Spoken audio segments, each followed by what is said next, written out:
Hello everyone, कैसे हैं आप सभी लोग। मेरा नाम आरुषि है और ये जो हमारा सेशन चल रहा है 1000+ क्वेश्चंस का चल रहा है टेस्ट सीरीज हम आपके साथ जो शेयर कर रहे हैं, जिसका पार्ट आज है सेशन का 5th। और आप सभी को मैंने कहा था जैसे हम लोग के 100 क्वेश्चन कंप्लीट हो जाएंगे देन आपका एक लाइव टेस्ट होगा जिसमें सभी लोगों को पार्टिसिपेट करना है, देखना है कितने क्वेश्चन आप लोगों के करेक्ट हो रहे हैं। तो यहाँ पर आपको जितने भी क्वेश्चन मिल रहे हैं अभी संविधान से रिलेटेड मिल रहे हैं, इंडियन कॉन्स्टिट्यूशन से रिलेटेड मिल रहे हैं, उसके बाद और जितने भी आपके सब्जेक्ट्स हैं जीएस के उन सभी से रिलेटेड आपको क्वेश्चन एंड थ्योरी आपको मिलती रहेंगी। तो चलिए स्टार्ट करते हैं सेशन। आज के सेशन का फर्स्ट क्वेश्चन आप लोगों के सामने है, राष्ट्रीय प्रतीक के तहत आने वाले सत्यमेव जयते शब्द किस ऐतिहासिक कार्य से लिया गया है। आपको बताना है कहाँ से लिया गया है, भागवत गीता से लिया गया है, रामचरितमानस से, या वेद से लिया गया है, या उपनिषद है। ये गिवन ऑप्शन में से आपको टिक करना है कौन सा आपका करेक्ट आंसर है। सत्यमेव जयते की बात की गई है। और आप लोगों के लिए एक और क्वेश्चन यहाँ पर है, इसे हमारे संविधान में कब अपनाया गया। तो आपको ये भी बताना है ये जो राष्ट्रीय प्रतीक के तहत आने वाला सत्यमेव जयते शब्द है इसे संविधान में कब अपनाया गया। तो पहले तो ये वाले क्वेश्चन का आंसर सभी लोग दीजिए। इसका करेक्ट आंसर है आपका करेक्ट आंसर नंबर बी। और इसे कब अपनाया गया तो 1950, जब हमारा संविधान आप सभी को मालूम है बनकर तैयार हो गया था 1949 में, मगर इसे लागू किया गया 1950 में, देन तभी इसे क्या किया गया संविधान में अपनाया गया था। इसके बाद नेक्स्ट आपका क्वेश्चन आता है, भारतीय संविधान के निम्नलिखित में से कौन सा आर्टिकल सार्वजनिक रोजगार के मामलों में अवसर की सामान्यता से संबंधित है। इक्वल अपॉर्चुनिटी की बात की गई है, अवसरों की समानता, यहाँ पर जो भी चीजें हैं सबको इक्वली प्रोवाइड कराई जाए। हमारे पास बहुत से ऐसे राइट्स हैं, बहुत से ऐसी फंडामेंटल्स चीज़ों को लिखा गया संविधान में, ड्यूटीज हुई या पॉलिसी हुई या हमारे राइट्स हुए। अगर आप सभी को मालूम है तो बहुत सी जो प्रॉब्लम्स आप फेस करते हैं वो काफ़ी आप लोगों को पता चलेंगी कि कैसे आप उनसे निपट सकते हैं। तो ये आपके फंडामेंटल राइट्स हैं। फंडामेंटल राइट्स को पार्ट 3 में रखा गया है। फंडामेंटल राइट किस में आता है, पार्ट 3 में आता है। 12 to 35 इसके अंतर्गत आर्टिकल आते हैं। मैंने आप लोगों को बताया था हमारे राइट्स जो स्टार्ट होते हैं वो 14 से स्टार्ट होते हैं। 14 to 18 फर्स्ट पार्ट में इसको रखा गया है। सेकंड में 19 to 22, देन थर्ड पार्ट में मतलब कि आपको मालूम है समानता का अधिकार, स्वतंत्रता का अधिकार, शोषण के विरुद्ध अधिकार, शोषण के विरुद्ध में 23 एंड 24 आता है। इस तरीके से पूरा डिस्ट्रीब्यूट किया गया है। मैंने लिंक ऑलरेडी डिस्क्रिप्शन में ऐड कर दिया है। अगर आप लोगों ने फंडामेंटल राइट का शॉर्ट ट्रिक्स नहीं देखा है, किस तरीके से आर्टिकल्स को लर्न करें, इसके क्या क्या राइट्स होते हैं, क्या क्या यहाँ पे बोला गया है, तो आप डिस्कशन बॉक्स में जाकर इस लिंक पर क्लिक करके पूरा सेशन देख सकते हैं। तो यहाँ पे फिलहाल आपको ये तो पता चल गया राइट्स हमारे 14 से स्टार्ट है, ठीक है। अवसर की समानता मतलब कि समानता के अधिकार से रिलेटेड है, तो ये 14 से लेकर 18 तक, मतलब इन तीनों में से हमारा कोई आंसर है ये तो है नहीं। अब स्टार्टिंग हमारी हो रही है 14 से लेकर 16, 14, 15, 16, 17, 18, 5 यहाँ पे आर्टिकल आते हैं। तो गिवन ऑप्शन में से आपको बताना है इसमें से कौन सा करेक्ट आंसर है। आपको एक ट्रिक शेयर कर देती हूँ यहाँ पर केवल एक पार्ट की, जिससे आपको ये जो आंसर है आप कभी नहीं इसका गलत आंसर लगाएंगे अगर आपके समानता के अधिकार से रिलेटेड क्वेश्चन आ रहा है। देखिए आपको मालूम है 14 से 18 हमारे जो अधिकार हैं वो ये है, विधि के समक्ष समानता पहला, दूसरा है धर्म, मूलवंश, जाति, लिंग, जन्म स्थान के आधार पर विभेद का प्रतिषेध, लोक नियोजन के अवसर के विषय पे अवसर जो आपका भी आंसर है, अवसर की समानता, आश्वरता मतलब कि untouchability, and end of title. अब यहाँ पे आपको मालूम है टोटल हमारे आर्टिकल कितने हैं, 5। किसमें, समानता के अधिकार के अंदर जो 14 से लेकर 18 आर्टिकल्स हैं वो मैंने पहले आपको यहाँ पे सारे नाम बता दिए। अब आपको कैसे याद करना है, देखो विधि के समक्ष समानता, तो पहले क्या है समान, यहां पर आप समानता के भाई इक्वलिटी की बात करी गई है, तो समान क्या चीज, समान धर्म। अब दूसरे में क्या आया है 15 के बाद 16 में है समान धर्म, ठीक है। सारा आप सबको कहा गया है एक समान क्या है धर्म, के लिए बोला गया है, समान धर्म की बात की गई है, जन्म स्थान के आधार पर विभेद मतलब कि जाति धर्म के नाम पर किसी के साथ भेदभाव नहीं किया जाएगा। तो समान धर्म, जाति, लिंग, है ना, लिंग, जन्म स्थान के आधार पर, ठीक है, किसी के साथ क्या नहीं किया जाएगा, भेदभाव नहीं किया जाएगा। ऐसा कोई भी अवसर न दिया जाए, ठीक है, ऐसा कोई भी किसी को अवसर न प्रदान किया जाए जिससे कि इस तरीके की बातें आए। भी अगर हम सबको एक साथ देखेंगे तो ये हमारे सामने कोई अवसर ऐसा आएगा ही नहीं, ऐसा कोई अवसर आएगा ही नहीं कि क्या हो, अस्पृश्यता और अनटचेबिलिटी। 17 और 18 में क्या है, अस्पृश्यता मतलब अनटचेबिलिटी एंड उपाधियों का एंड ऑफ टाइटल। तो समान धर्म के लिए एक अवसर दिया जा रहा है, सभी लोगों को समान धर्म को बनाए रखने के लिए सबके सामने अवसर दिया जा रहा है। कोई भी इसमें भेदभाव, अनटचेबिलिटी भेदभाव ना करे, ठीक है, इस तरीके का अस्पृश्यता ना दिखाए। वरना अगर आप लोग इस तरीके का चीजों को प्रेजेंट करेंगे तो जो भी आपके पद हैं, जो उपाधियां हैं, उनको हम खत्म कर देंगे, टाइटल्स को एंड कर देंगे। तो इस तरीके से आप रिलेट करके इनको लर्न कर सकते हैं। अब देखिए यहाँ पर एक और आपके सामने क्वेश्चन आया है, ट्रेड यूनियन बनाने का अधिकार एक मौलिक अधिकार है, ये किस आर्टिकल के अंतर्गत आता है? देखिए 14 से लेकर 18 तक आपके रिलेटेड है समानता का अधिकार, स्वतंत्रता का अधिकार में बोलने की स्वतंत्रता, आने जाने की स्वतंत्रता, यूनियन सभा संघ बनाने की स्वतंत्रता, इस तरीके की फ्रीडम दे रखे, वो सारे के सारे 19 क्लॉज A-B-C करके दे रखा है। तो 19 क्लॉज C का ये है ट्रेड बनाने की जो है फ्रीडम यहाँ पे दिया गया है सभा बनाने के लिए। आपको 14 में क्या था, आपका आप रिवीजन आप कर सकते हैं, समानता का अधिकार। 15 में जाति धर्म के नाम पर कोई भी भेदभाव ना किया जाए, सबको समान अवसर प्रोवाइड किए जाएं। बनना क्या होगा, अस्पृश्यता, अगर आप इस तरीके से करेंगे लोगों के साथ तो आप लोगों का जो टाइटल्स हैं उनको छीन लिया जाएगा, उपाधियों का अंत कर दिया जाएगा। संसद के 2 सत्रों के बीच अधिकतम अंतराल क्या हो सकता है? तो 2 सेशन के बीच में जो अधिकतम पूछा गया है, कितना अंतर होना चाहिए, मैक्सिमम 6 मंथ का, इससे ज्यादा नहीं होना हो सकता है। मतलब कि इतना बोला गया है संविधान में कि 2 सेशन के बीच में, 2 सत्रों के बीच में 6 महीने से ज्यादा का अंतराल नहीं होना चाहिए। कम से कम साल में 2 बार सेशन संसद के जो सत्र हैं वो चलना जरूरी होते हैं। तो 2 बार चलेंगे तो दोनों के बीच में 6 मंथ का डिफरेंस, इसलिए यहाँ पे इसके अकॉर्डिंग रखा गया है। राज्यसभा के पहले अध्यक्ष कौन थे? राज्यसभा, आप सभी को मालूम है, राज्यसभा मतलब अपर हाउस। यहाँ पे किसकी बात की गई है, उच्च सदन की बात की गई। उच्च सदन हमारा राज्यसभा को कहते हैं, जिसको हम परमानेंट हाउस के नाम से भी जानते हैं। राज्यसभा का सभापति कौन होता है?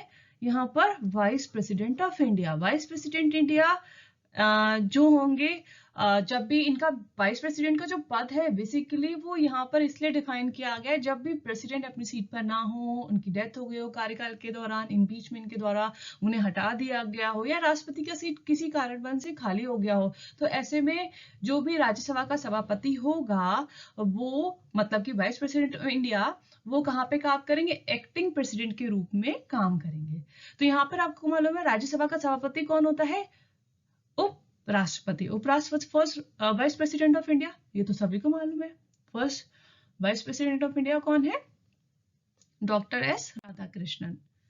निम्नलिखित में से लोकसभा की पहली महिला स्पीकर का नाम बताइए। तो आप सभी को मालूम है मीरा कुमार जो है फर्स्ट फीमेल स्पीकर के रूप में अपॉइंट की गई।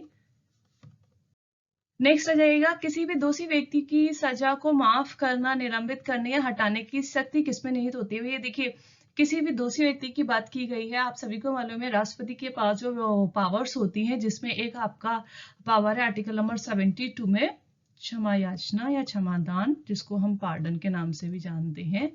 ठीक है, ये किसके पास है? प्रेसिडेंट के पास है। इसमें किसी को भी, जिस व्यक्ति को सुप्रीम कोर्ट के द्वारा, क्योंकि सुप्रीम कोर्ट का decision is a last decision, supreme court के बाद ऊपर कोई भी कोर्ट नहीं होती है, किसी भी व्यक्ति को सुप्रीम कोर्ट के द्वारा मृत्युदंड की सजा दी गई है या कोई भी सजा दी गई है, तो वो उसके बाद जो जा सकता है, किसके बाद? राष्ट्रपति के पास क्षमा याचना के लिए क्षमा पत्र यहाँ पर दे सकता है। तो प्रेसिडेंट, तो वो सजा को माफ भी कर सकते हैं, कम भी कर सकते हैं।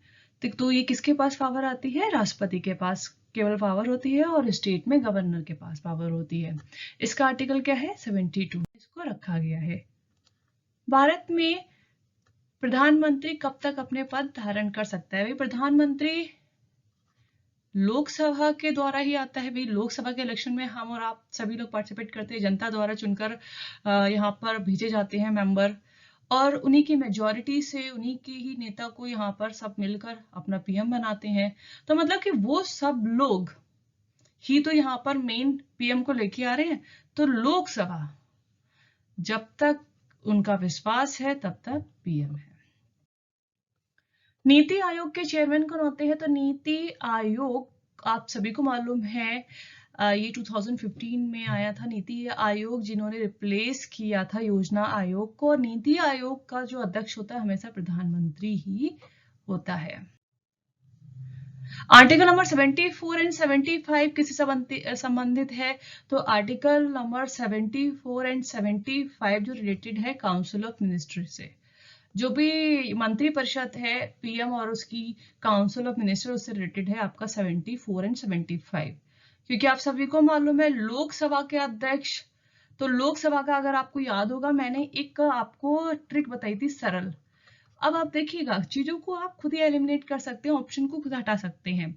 सरल 79, 80 एंड 81, मतलब कि यहाँ पर अगर लोकसभा का ही 80 है तो यहाँ पे इसका रेंज उसी के आसपास होगा, 80 की रेंज के पास ही होगा। लोकसभा के अध्यक्ष के रिलेटेड बात हम करेंगे 80 के पास में।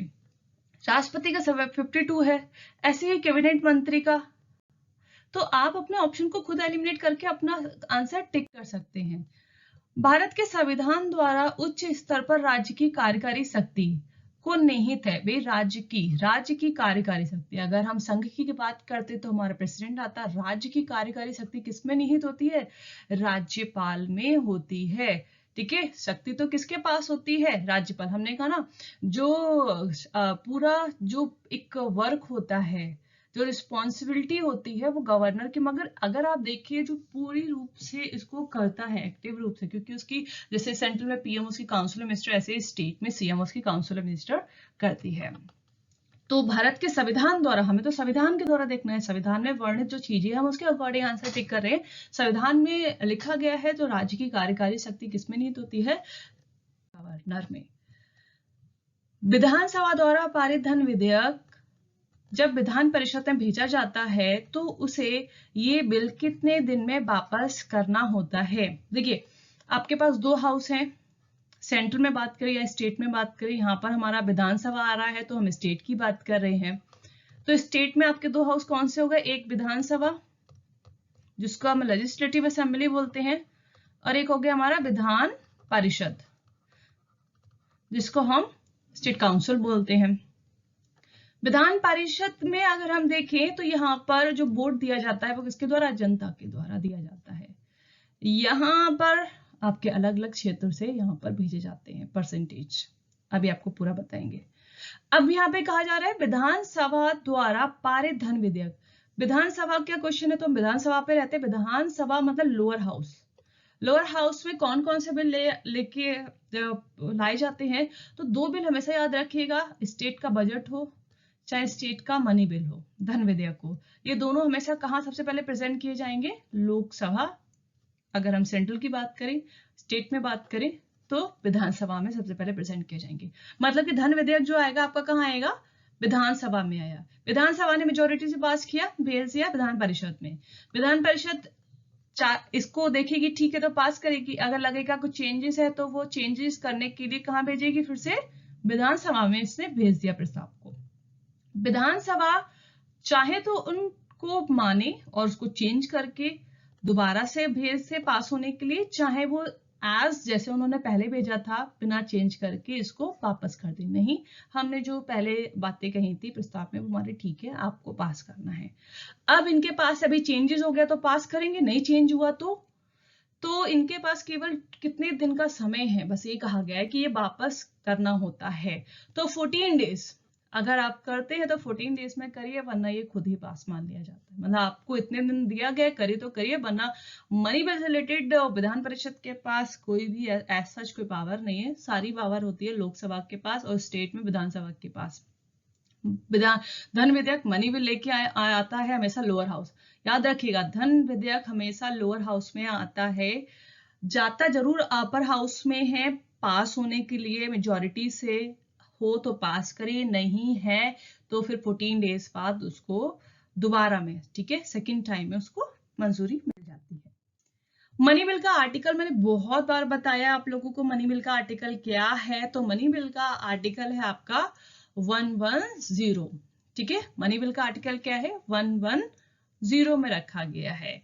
123 213 आपको ये मैंने आर्टिकल्स का ट्रिक बताए थे कुछ। 352 याद करिए पहले वाले सेशन में, 356 एंड 360 तीनों ये इमरजेंसी है। यहाँ पे national emergency, state emergency and financial emergency. Article number 100 IB के एग्जाम में पूछा गया था, जल्दी से बताइए सभी लोग कमेंट में। आर्टिकल नंबर 100 इससे रिलेटेड है। राज्य के राज्यपाल की शपथ या पुष्टि किस आर्टिकल में कहा गया है? तो यहाँ पे राज्यपाल से रिलेटेड कहा गया है कि शपथ किस में डिफाइन की गई है, तो 159 में राज्यपाल की शपथ आती है। राज्यपाल पूरा हम बता चुके हैं, लिंक आपको शेयर कर देंगे, उसमें से आप पूरा टॉपिक पढ़ सकते हैं। किसी राज्य के मुख्यमंत्री के रूप में सबसे लंबे समय तक रहने वाले व्यक्ति का नाम, तो पवन कुमार जी हैं जिनका सबसे लंबा कार्यकाल रहा था। भारतीय राज्य के राज्यपाल किस अनुच्छेद के अध्यादेश बनाने के शक्ति प्राप्त है? भारत के राज्य के राज्यपाल किस आर्टिकल के तहत यहाँ पर उनको ऑर्डिनेंस पास करने का पावर है, आपको बताना है। देखिए इसलिए मैंने आपको आगे आंसर नहीं दिया था क्योंकि आपका ये वाला क्वेश्चन यहाँ पर है। तो आप लोगों का ऑप्शन यहाँ पर आपको बताना है किसके अंतर्गत आर्टिकल है।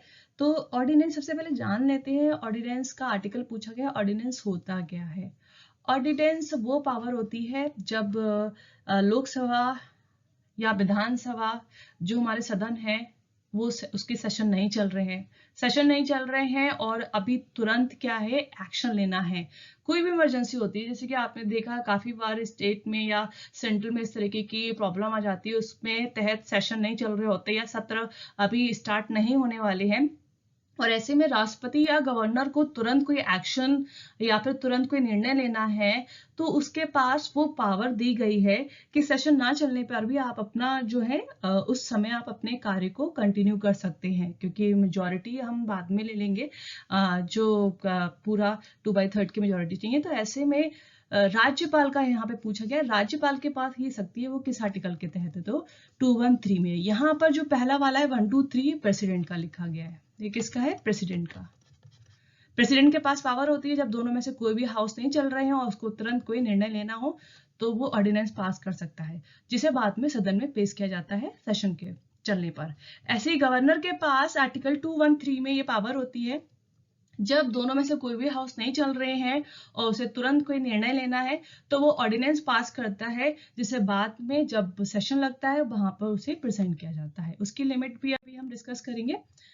विधानसभा में अधिकतम कितने सदस्य हो सकते हैं? अभी आपको बताया था स्टेट और सेंट्रल, ठीक है। स्टेट में हमारे 2 हाउस होते हैं और सेंट्रल में भी 2 हाउस होते हैं। स्टेट के तो 2 हाउस है, विधानसभा और विधान परिषद।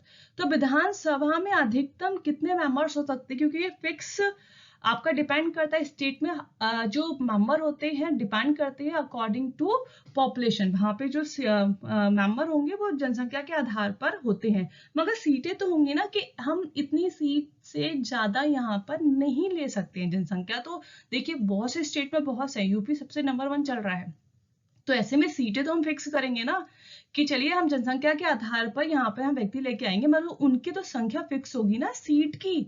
तो यहाँ पर अधिकतम जो सदस्य होते हैं या रखी गई है सीटों की संख्या वो है 500। कितनी है?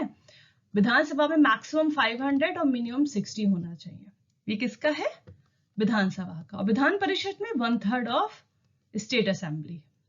स्टेट असेंबली मतलब अगर हम यूपी की बात करें, यूपी में अगर मैक्सिमम 500 रखेंगे मेंबर्स को, तो इसी का 1/3 कहां पे रहेगा? मैक्सिमम आपका विधान परिषद में। राज्य विधान परिषद की अधिकतम क्षमता कितनी? देखिए ये तो आंसर मैंने अभी बता ही दिया आपका, 1/3 विधान संबंधित विधानसभा का 1/3 हिस्सा।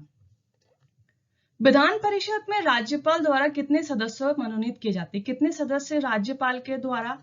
तो राज्यपाल जो नॉमिनेट करता है, लोअर हाउस और अपर हाउस की बात करें सेम जैसे राष्ट्रपति करता है। जैसे हमारा आप राष्ट्रपति का याद किए होंगे 2 और 12 राज्यसभा में और 2 लोकसभा में। लोकसभा मतलब लोअर हाउस, तो यहाँ पे लोअर हाउस हमारा विधान सभा है, तो यहाँ पे बंद कर दो। यहाँ पे 12 है तो 1/6 कर दो। ठीक है, यहाँ पर यूपी लिख दिया है। यहाँ पे हम बात कर रहे थे लोअर हाउस और अपर। ठीक है, अपर हाउस, अपर हाउस मतलब विधान परिषद, तो 1/6। यहाँ पे किसकी बात की गई है? विधान परिषद, तो 1/6 आ जाएगा।